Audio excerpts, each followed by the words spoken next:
өнөөдөр сайхан найзыгаа бурхан зөв үдэж өгөөд ийм зүйл бичээ сунаа гэж хэн маань ч төсөөлөөгүй явжээ. Гэвч тийм л өдөртөө бид нүүр тулчихлаа.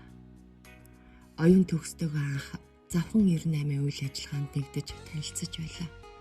Даруухан дөлгөөхөн найзыгаа илүү ихээр таних мэт тийм л өдрүүд өнгөрч байна.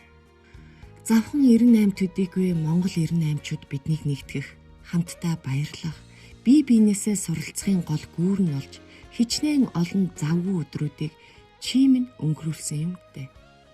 Гэхдээ нэг ч удаа үгүй, чадахгүй гэж бидэнд хэлж байсангүй. Баярлалаа найз минь. Бидэнд оюун төгсгүй зөвлөж байсангүй. Дуулах байсан ч, зааланд тоглох байсан ч, тэмцээнд оролцох байсан ч, бусад аймгийнхантай уулзах байсан ч чамаагаа л өмнөө барьж иржээ.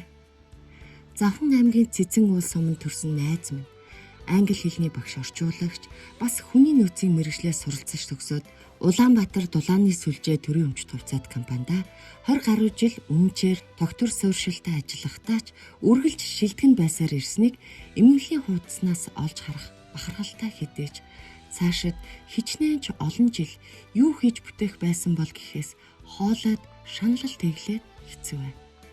Эрчим хүчний яамны жуух бичээг, биеийн тамир спорт хорооны жуух бичээг, хотын ерөнхий менежерийн өргөмжлөл, эрчим хүчний тэргүүний ажилтан цол тэмдэг зэрэг олон шагнал найзын минь хөдөлмөрч тэргүүний байсныг гэрчилж үлджээ.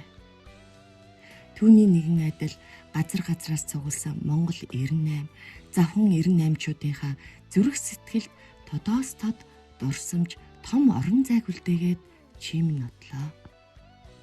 Найзуудыгаа урайлж бичдэг постууд их чинь өглөө бүр хүлээх байхаа.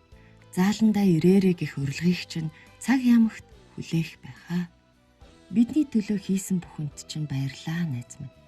Чамаагаа сэтгэл зүрхэндээ үүрт хадгалж дурсаж явах болноо. Баяртай.